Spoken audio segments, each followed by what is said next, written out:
Okinoshima is a sacred island in the Sea of Japan, shrouded in mystery and strewn with ancient treasures.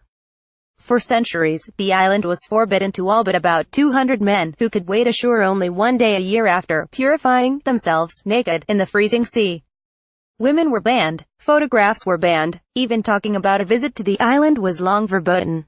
Then, in July, after a yearslong lobbying effort by Japanese officials, the United Nations Educational, Scientific and Cultural Organization UNESCO declared Okinoshima a World Heritage Site, placing it alongside more than 1,000 high-profile attractions, including the Taj Mahal, Machu Picchu and the Great Wall of China.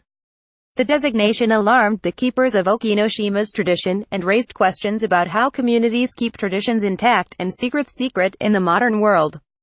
Local fishermen, the island's traditional guardians, wrung their hands. What if tourists flood the island? What if they steal its treasures, or cover it in trash? What if women come ashore? Shinto religious leaders in Munakata, a sleepy municipality on the Japanese island of Kyushu of 100,000 that administers the smaller island, however, preempted their concerns. Rather than opening Okinoshima to the masses, they closed it to everyone except for roughly 24 Shinto priests. They stay for 10 days at a time to pray and keep for intruders. Yoshihiro Suzuki, 32, is one of them. On Okinoshima there are so many taboos, and so many forbidden things, he said. The idea is this is a sacred place. Do not come in. Like many things about Okinoshima, its history is elusive. The island belongs to a system of 3 Shinto shrines, together called the Munakata Taisha. They are mentioned in the Nihon Shoki, a historical record of Japan completed in the year 720.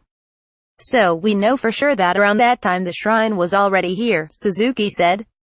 But before that, we don't know anything. The story of the shrines begins with Amaterasu, the Shinto goddess of the universe.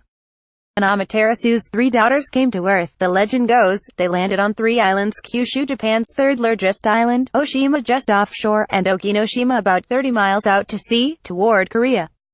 Locals built the shrines to worship them.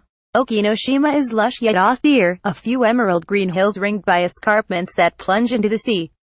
It has an area of 0.3 square mile, a bit larger than a typical 18-hole golf course, and its highest point rises about 800 feet, making it visible from afar. The island's deity, according to local lore, guarded a well-traveled sea route to Korea, and local fishermen gave her offerings for safe passage: swords, flat iron ingots, golden looms, elaborate mirrors and bronze dragon heads.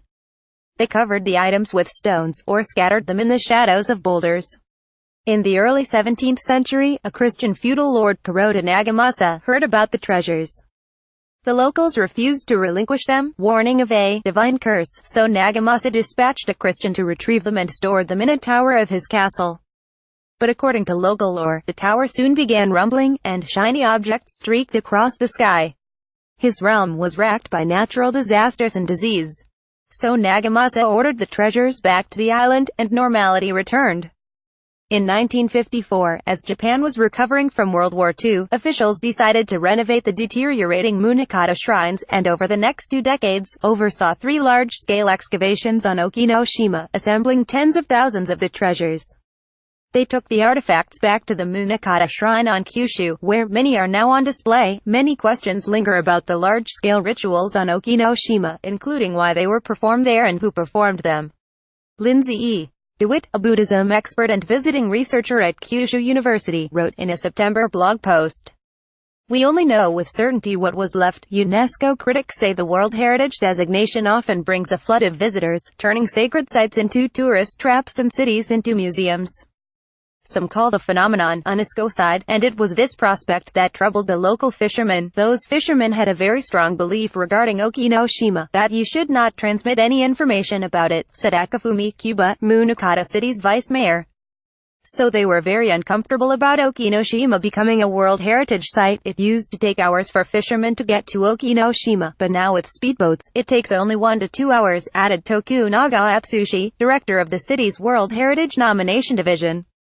So we convinced the fishermen that because times have changed, and anyone can get to Okinoshima within a couple hours, the way you've been protecting the island may not be so successful anymore. Your way of protecting the island was to hide it. But from now on, we need to protect Okinoshima by explaining its importance and its value. The government has devoted more resources to promoting Okinoshima's associated sites, especially the shrines on Kyushu and Oshima, called Hetsugu and Nakatsugu. Suzuki, the Shinto priest, works time as a public relations officer at the Hetsugu shrine. Like the other priests, he stays on Okinoshima for 10 days at a time, about twice a year. Every morning during these stints, even in winter, he walks into the ocean naked to purify himself. Then he dons pure white clothing, and spends the day conducting rituals, cleaning the island's lone house, cleaning the shrine, praying to deities. When I go to Okinoshima Island, it gives me a true sense of, oh, I am a Shinto priest, he said. It's very precious time. On the island are 2 buildings, the house and a shrine. The house contains a bathroom, a kitchen, a bedroom and a living room. The shrine contains a worship room and a deity room, which is off limits to all but Munakata Taisha's top priest. Only he knows what it's like inside, Suzuki said. And this is not supposed to be talked about. The roots of Okinoshima's prohibition on women are unclear. Suzuki gave 2 theories. In the first, the voyage to Korea was once perilous, and fishermen used the island as a landmark, a precious sign that they were not lost at sea. They forced their wives to stay at home, and the tradition calcified. In the second, locals during the Heian period from 794 to 1185, influenced by conservative Confucian and Buddhist doctrine, believed menstruation to be impure. I feel okay with the no women rule, because that's the tradition that my husband and his ancestors have maintained, said Kazuyo Okinishi, 70, a woman living on Oshima Island, in viewing distance of Okinoshima. Without it, the concept of the island would disappear. On a brisk autumn day, Oshima was almost empty, its rain-slicked streets devoid of cars. Okinishi's husband, 69-year-old fisherman Toshiaki Okinishi, painted a picture of decline. Years ago, the waters around Okinoshima were of fish, before overfishing left them depleted. Most of Oshima's young people have moved away for work. In 1960, he said, the island had 1,200 residents, now it has 176.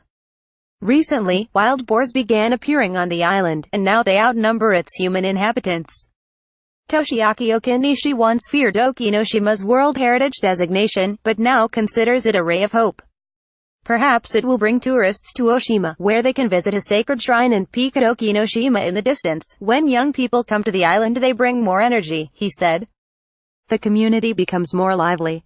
It's good. Also, San Diego couple arrested in Thailand for baring their backsides at a religious site. China sentences Taiwanese man to 5 years in prison for advocating democracy. Legend of the blonde, blue-eyed slave retracing a crashed World War II pilot's journey through China. Caption Jonathan.Kamen at lawtimes.com for more news from Asia. Follow @JuniorKamen on Twitter.